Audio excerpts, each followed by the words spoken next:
I still remember the night my wife Marlene sat me down at the kitchen table with a nervous smile. The dim glow of our old chandelier flickered slightly, as if the universe itself was warning me that what was about to come would shatter everything. I knew. I've been doing some thinking, she began, her fingers tapping against the side of her wine glass. And I feel like we should be more open with each other. At first, I thought she was talking about communication, something we had struggled with lately. But then she exhaled sharply and said the words that made my stomach twist. I want to try an open marriage. I blinked.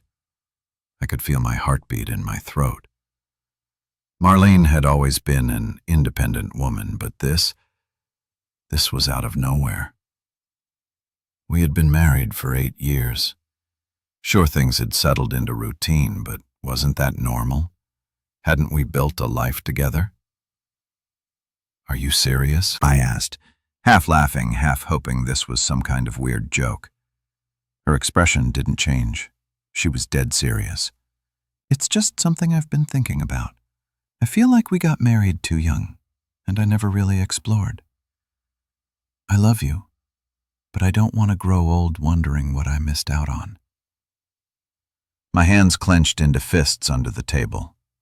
She loves me, but the conversation spiraled from there. She was careful, cautious in her wording, assuring me that this wasn't about replacing me, but about enhancing our marriage. She wanted freedom.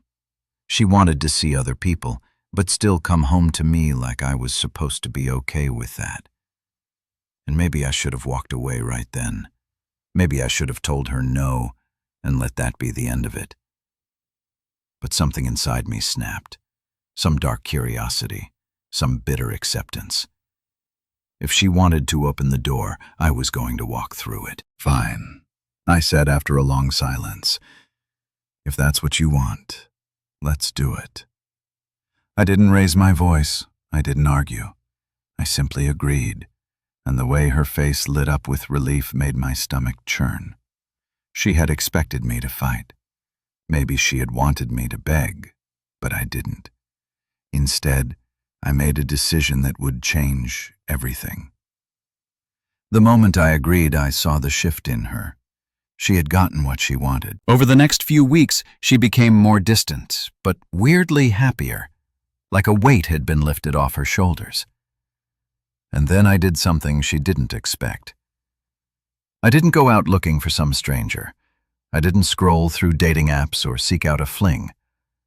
I turned my attention to the one person Marlene would never have considered a threat. Her younger sister, Evelyn. If I'm being honest, I never planned for things to go this way. When Marlene first suggested the open marriage, I was disgusted, furious even.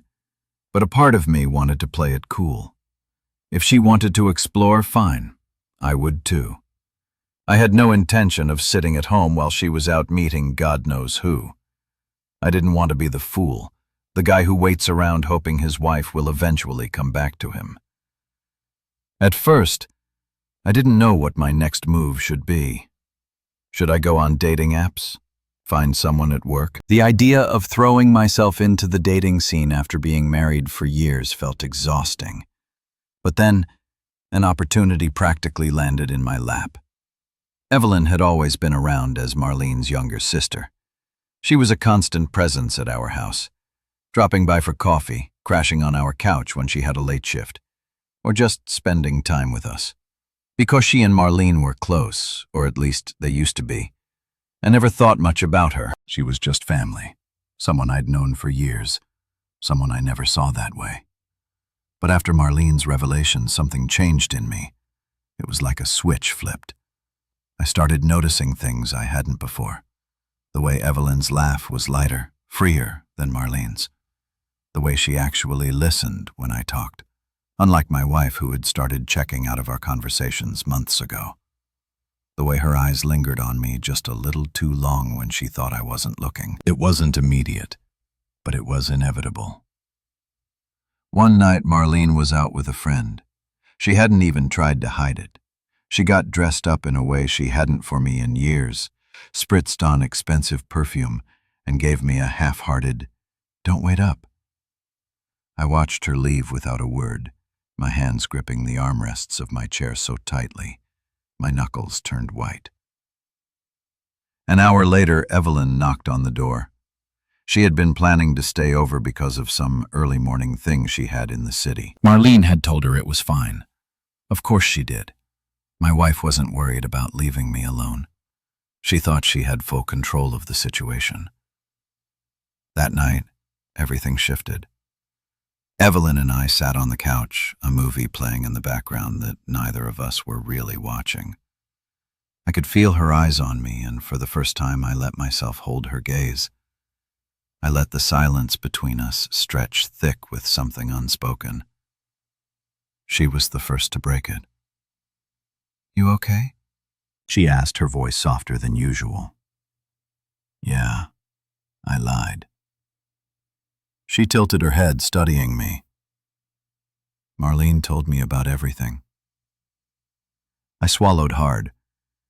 I should have been angry that my wife had shared something so personal with her sister, but at the same time I was grateful. It meant I didn't have to pretend. It meant Evelyn already knew the mess I was stuck in. And I asked, forcing a smirk, trying to play it off like I didn't care, and I think she's making a mistake. That was all it took. It started with conversation, then a drink, then another, then laughter that felt real for the first time in months. And then, before I could even process what was happening, Evelyn was leaning in, and I wasn't stopping her. When our lips met, I should have pulled away. I should have thought about the consequences, about Marlene, about the sheer insanity of what I was doing. But I didn't, because for the first time in a long time I felt wanted, and I wasn't about to let that go. The moment our lips touched, it was like something inside me shattered and rebuilt itself in the same breath. I had spent months feeling like a shadow in my own marriage, watching Marlene drift further and further away while I stood there, helpless to stop it. But this was different. This was real. Evelyn's lips were warm, soft, hesitant at first, but when she felt me respond, she deepened the kiss like she had been waiting for this moment just as much as I had. And maybe she had, but as quickly as it started, reality slammed into me like a freight train.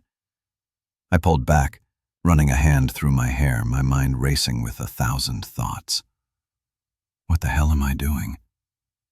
I looked at Evelyn, expecting to see regret in her eyes, but all I saw was understanding. She wasn't apologizing. She wasn't running. She was just there, watching me, waiting.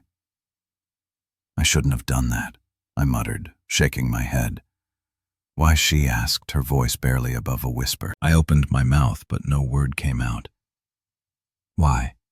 Because of Marlene, the same Marlene who was probably in some stranger's arms right now, pretending our marriage was still intact, while she indulged in her little experiment. Because of morality, the same morality that had been thrown out the window the moment she suggested an open marriage.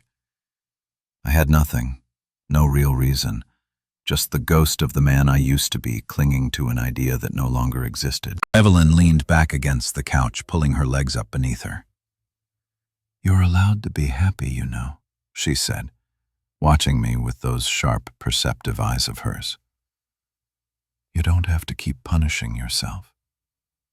I laughed bitterly. Is that what this looks like? Self-punishment? I don't know. You tell me. I sighed, rubbing my temples. I don't want to be that guy. What guy? The guy who gets back at his wife by running into the arms of someone else. The guy who makes impulsive decisions out of spite. The guy who falls for the one person who actually sees him. My breath caught in my throat. She had me there. The truth was, I didn't want revenge. I wasn't looking for payback. If that was all this was, I could have picked up my phone, downloaded an app, and found someone within minutes. But I hadn't. Because, deep down, it wasn't about Marlene anymore. It was about me. About what I wanted. About what I deserved. And what scared me the most was that I was starting to realize, maybe, just maybe, I deserved this. So I did something I never thought I'd do. I let go. I leaned in again, slower, this time giving her the chance to pull away. But she didn't. She met me halfway, her fingers curling into my shirt as she kissed me again. And this time I didn't stop. We didn't talk about Marlene. We didn't talk about what this meant or where it was heading. We didn't talk at all. For one night, I let myself feel something other than anger, other than resentment, other than loss. And for the first time in a long, long time, I felt whole. But the universe has a funny way of reminding you that happiness is never that simple. Because, just as Evelyn and I were sitting there, lost in a world that didn't belong to us, my phone buzzed on the table, and when I glanced at the screen, my stomach dropped. It was Marlene, and she was coming home early. The moment my phone lit up with Marlene's name, the air in the room changed. My heart pounded in my chest, as if trying to escape the inevitable disaster barreling toward me. My first instinct was to ignore it, to pretend, even just for a few more hours, that none of this was happening, that Evelyn and I existed in a bubble, untouched by the outside world. But reality had a way of creeping in when you least expected it. Evelyn saw my face pale as I stared at the screen, and for the first time that night, I saw hesitation flicker in her eyes. "Is that her?" she asked. Already knowing the answer, I nodded, swallowing hard. "Shek, coming home early." The words hung between us. Heavy and unspoken, Evelyn pulled away slightly, tucking a loose strand of hair behind her ear as she exhaled slowly. "Do you want me to leave?" That question hit harder than I expected. It should have been simple. The obvious answer should have been yes. She should go and we should pretend nothing ever happened. But the problem was I didn't want to pretend. I didn't want to go back to being the husband waiting at home while my wife treated our marriage like a game. I didn't want to return to that hollow version of myself who accepted whatever scraps of love. Marlene decided to throw my way, and I sure as hell didn't want Evelyn to leave. But what choice did I have? I forced a small, reluctant smile and nodded. Yeah, it's probably for the best. She hesitated for a second, studying me like she was searching for something, some hint of what I was really thinking. And then, with a slow nod, she stood up and smoothed out her sweater. "All right," she said quietly. "I'll go." I walked her to the door, my hands itching to reach for her to stop her to do something, but instead I shoved them into my pockets and bit the inside of my cheek until the words I wanted to say dissolved on my tongue. She paused in the doorway, glancing back at me one last time. "This isn't over, you know." I let out a short, dry laugh. "No, it's not." And with that, she was gone. I barely had time to process what had just happened before. The sound of tires crunching against the gravel driveway made my stomach twist into knots. A moment later, the front door swung open, and there she was. Marlene stood in the doorway, her hair slightly disheveled, the scent of expensive perfume clinging to her like a ghost. She looked surprised to see me standing there, like she had expected to come home to an empty house. That alone told me everything I needed to know about where she had been. "Hey," she said, tilting her head slightly as she shrugged off her coat. "You're still up?" I crossed my arms, leaning against the doorframe. "Yeah, couldn't sleep." Her eyes flickered with something. Guilt? Annoyance? It was hard to tell, but she didn't ask why.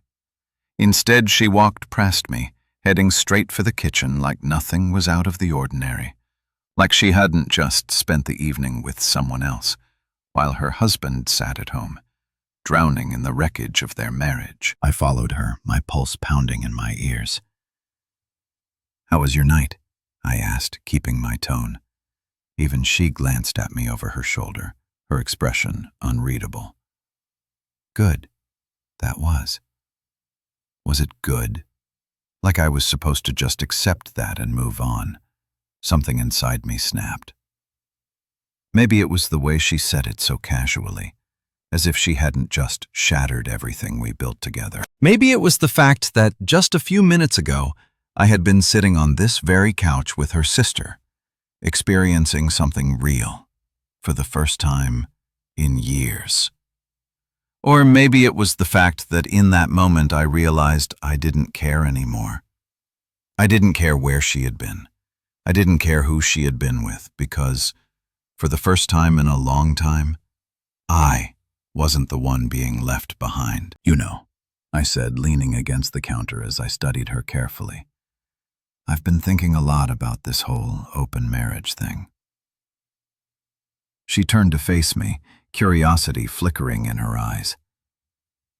"Yeah," I nodded slowly. "Yeah, and you're right. Maybe we did get married too young. Maybe we do need to experience other people." A slow smile spread across her lips, and for the first time in months, she actually looked pleased with me. "I'm glad you're finally seeing it that way." Oh, if only she knew. I took a deep breath, letting the weight of what I was about to say settle over me. "So I've been seeing someone too," that wiped the smile right off her face.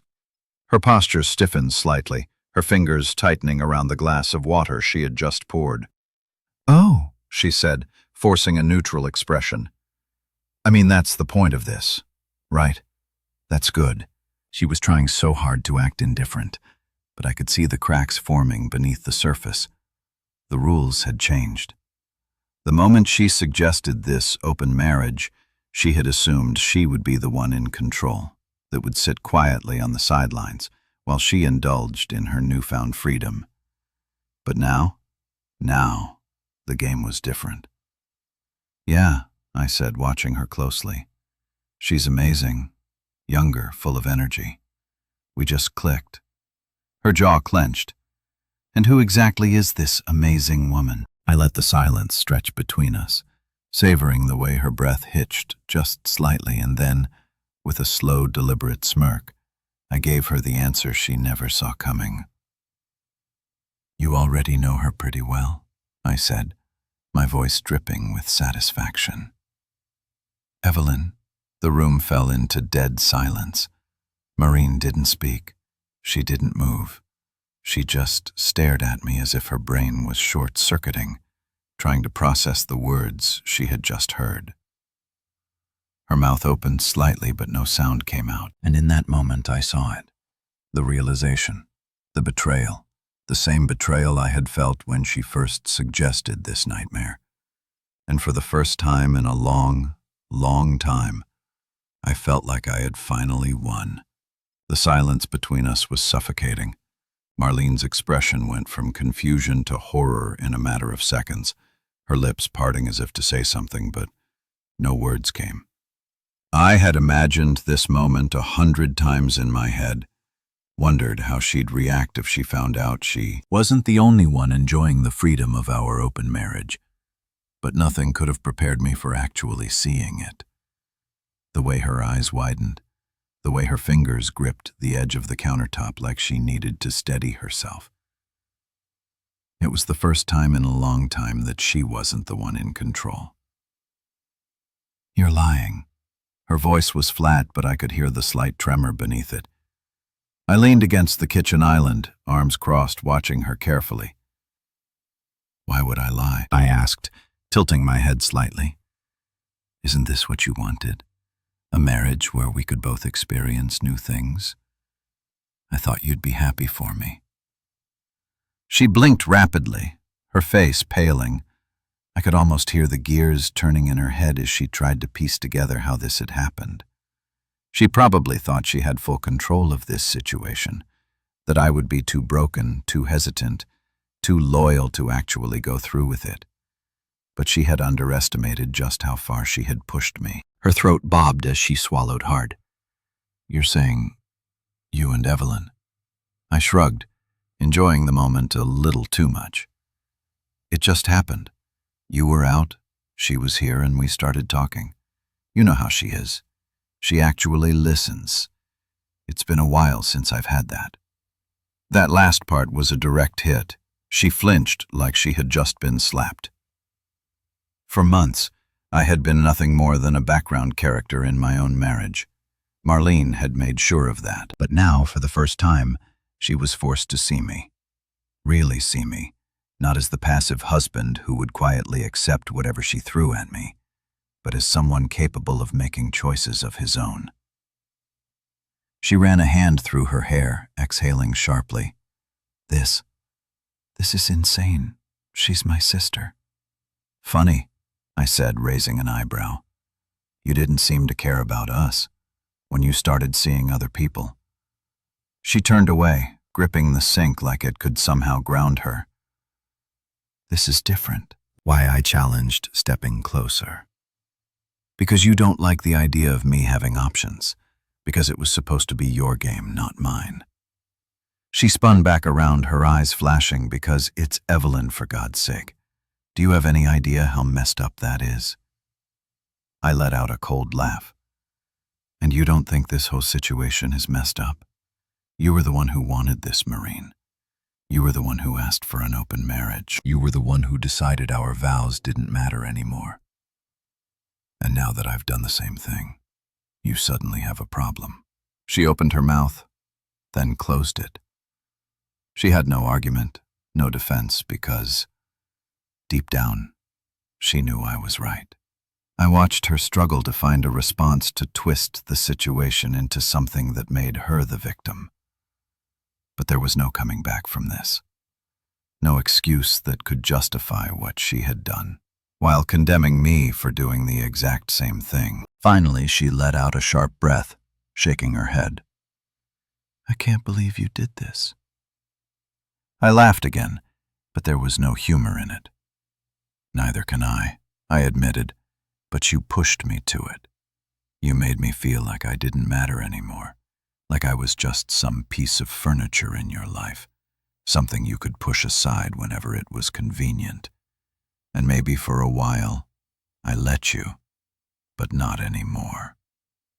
Her face twisted in frustration, in disbelief, in something that almost resembled regret. Almost this isn't how it was supposed to go. I smirked.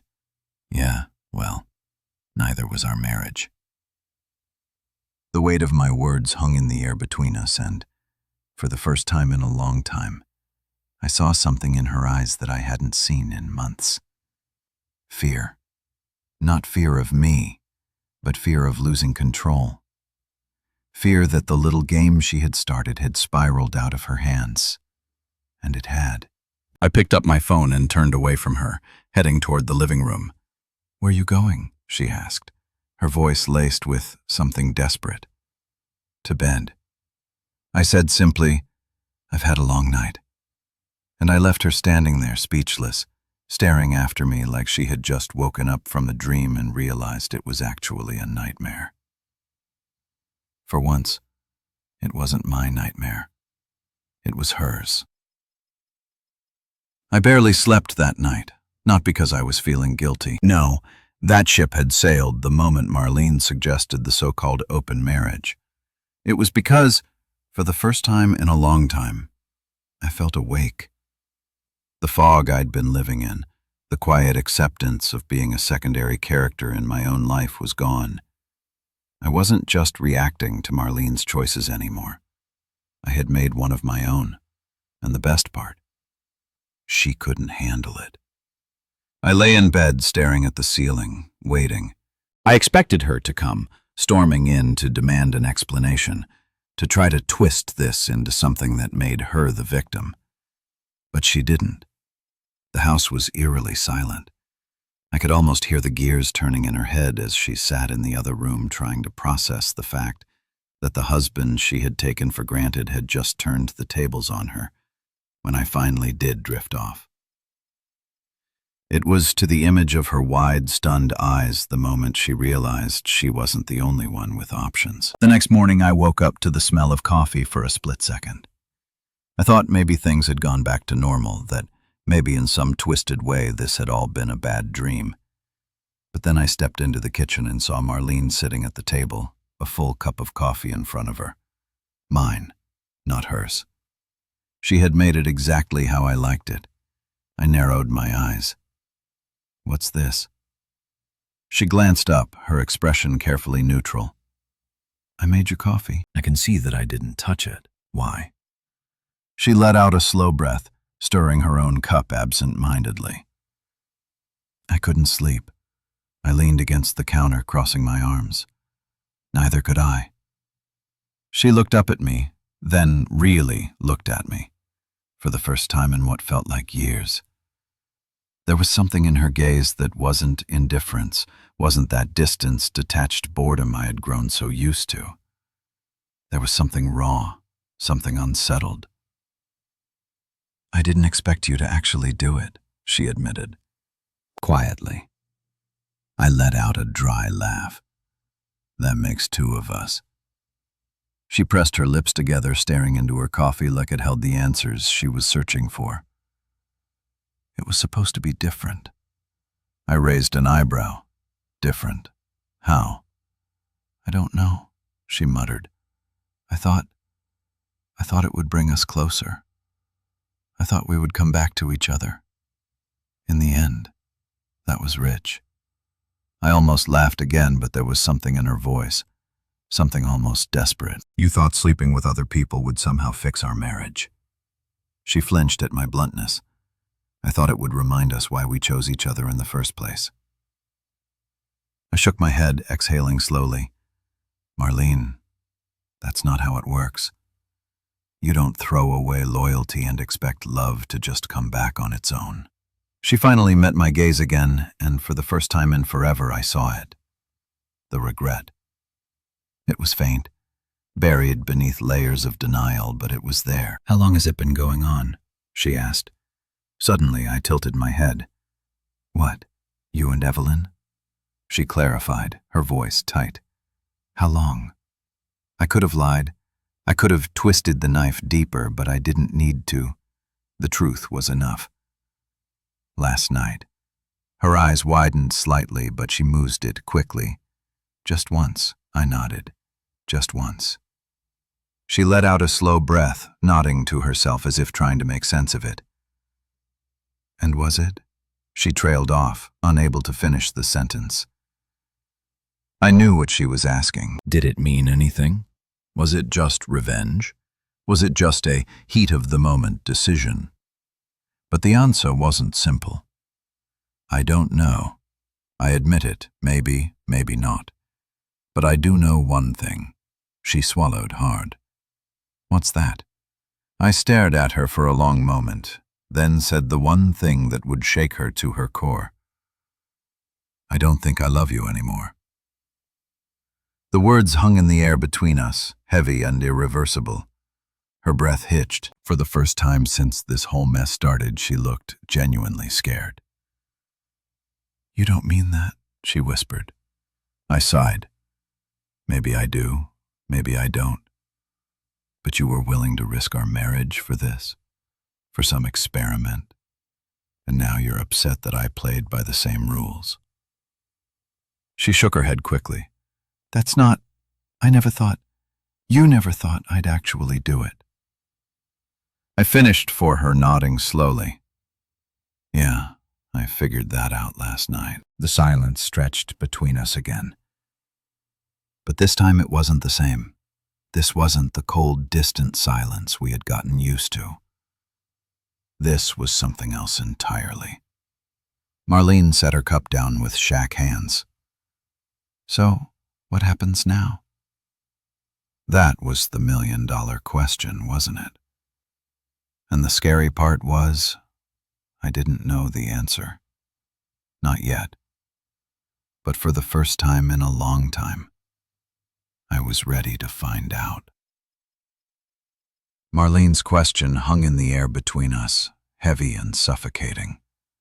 So, what happens now? For the first time in years, I was the one holding the cards. The one with the power, and the look in her eyes told me she knew it. She wasn't used to this, to being uncertain, to losing.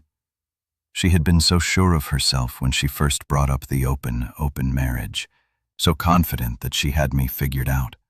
She thought I would wait for her, that I would be the safety net she could always fall back on while she had her fun.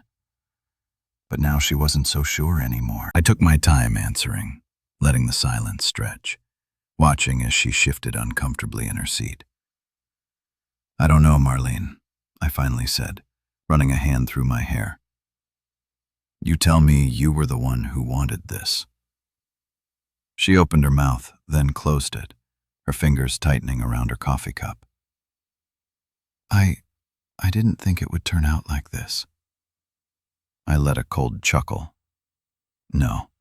What exactly did you think would happen, that you get to sleep with whoever you wanted, while I just sat here smiling and waiting for you to come home?" Her jaw clenched. "That's not fair." I raised an eyebrow.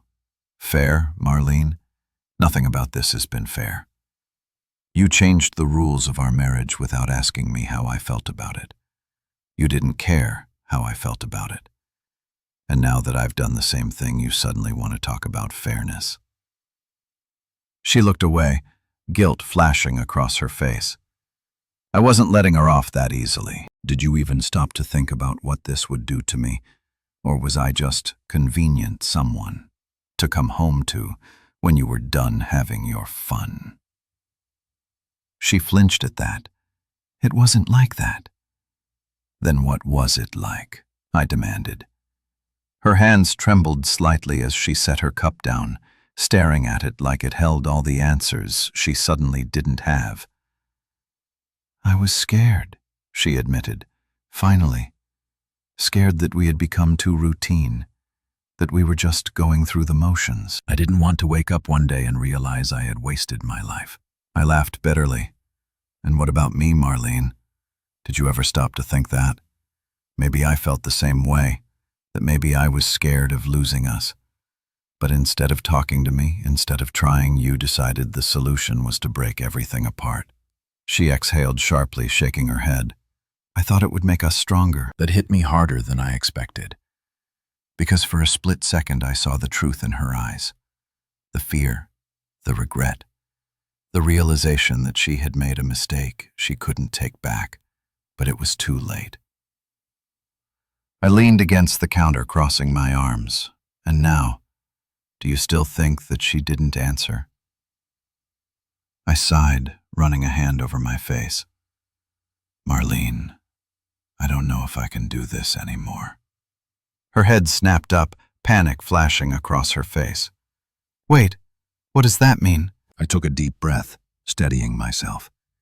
"It means I don't know if I can be with someone who saw our marriage as an experiment, someone who was willing to risk everything because she got bored." Her breath hitched. "You're saying you want to leave me?" "I don't know. I admit it, but I know one thing. I can't go back to the way things were, and I don't think you can either." Tears welled in her eyes, but she blinked them away quickly, as if refusing to let herself break in front of me. "So what do you want?" I shook my head slowly. "I wanted us, Marlene, but I don't think us exists anymore." She sucked in a sharp breath, her hands gripping the edge of the table like she needed something to hold on to. "I can fix this," she said suddenly, her voice cracking. I end it. The open marriage, the other people, everything. I'll stop." I studied her carefully, searching for something, some proof that she actually meant it. And maybe she did. Maybe she really was ready to throw it all away to keep me. But the problem was I didn't know if that was enough anymore, because I had already stepped into something new and I wasn't sure I wanted to step back. I exhaled, rubbing my temples. "It's not that simple." Her eyes widened. "It is that simple. I made a mistake. I see that now. I don't want to lose you." I let out a slow breath and, I don't want to be someone's second choice. Silence. Pure, suffocating silence. Marlene's face crumbled, her composure finally breaking. She opened her mouth like she wanted to say something, but no words came, and for the first time I realized maybe she didn't have any left. Maybe there was nothing left to say. I turned away before she could see the emotions flickering across my own face, before she could see that I wasn't as unaffected as I pretended to be. I needed time, I said quietly, to figure out what I want. Her voice was barely a whisper, and, "Evelyn?" I hesitated. I had figured that part out yet, but one thing was clear. I couldn't ignore what had happened between us, what was still happening between us. "I don't know," I said honestly. She sucked in a sharp breath, nodding. Stiffly, "Okay." But we both knew okay was a lie. Nothing about this was okay, and it never would be again. The silence stretched between us, heavy and unrelenting. Marlene sat there, her hands gripping the edge of the table, her face pale, her eyes darting over mine, as if she were searching for something, some sign that I would change my mind, that I would say, "Just kidding," that I would laugh and pretend none of this had happened. But I wasn't that man anymore. For years I had been the one to compromise, the one to hold on, the one to make things work. And where had it gotten me? I had allowed myself to become an afterthought in my own marriage, a placeholder for someone who wanted more, without ever stopping to appreciate what she already had. I wasn't going to be that man anymore. I let out a slow, measured breath. "I've made my decision," I said finally, my voice calm but firm. "I'm done, Marlene." Her whole body tensed, like she had been hit with a physical blow. "You're leaving me." I nodded. "Yeah, I am." She shook her head rapidly, her breath coming in short, panicked gasps. "No, wait. We can fix this. We can go to therapy. We can." I raised a hand, stopping her. "Maureen, it's not just about what you want anymore. You had your chance to fight for this marriage, and instead you fought for freedom from it. You made your choice, and now I'm making mine." Tears spilled over her cheeks. "I don't want to lose you." I sighed, running a hand through my hair. "You lost me a long time ago." And it was true the moment she had looked me in the eyes and told me she wanted to be with other men, the moment she had stripped our marriage down to something casual, something temporary. She had already lost me. I just hadn't realized it yet. She let out a choked SOB, her hands gripping the table like she needed something solid to hold on to. "And Evelyn?" she asked quietly, barely able to get the words out. I exhaled, thinking about her, about how she had been there, about how she had made me feel seen again, about how in one single night she had reminded me that I was worth more than being someone's backup plan. I didn't know what the future held for us. Maybe we were just a moment of clarity for each other. Or maybe she was something more. But I wasn't making decisions based on fear anymore. I shrugged slightly, "Evelyn, and I won't see what happens." Marlene let out a shaky breath, staring down at the table as if the weight of everything had finally hit her all at once. And maybe it had. Maybe for the first time she was seeing the truth of what she had done, not just to our marriage, but to me. I didn't stay to console her. That wasn't my job anymore. Instead, I turned and walked toward the front door, grabbing my keys from the counter. As I stepped outside, the morning sun hit my face, warm and inviting. It was strange. I had been so afraid of this moment, of leaving behind the life I had built with Marlene, of stepping into the unknown. But now that I was here, now that I had made my decision, I felt something I hadn't felt in years.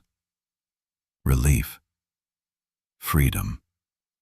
I got into my car, gripping the steering wheel as a slow smile spread across my lips. This wasn't the end. This was just the beginning.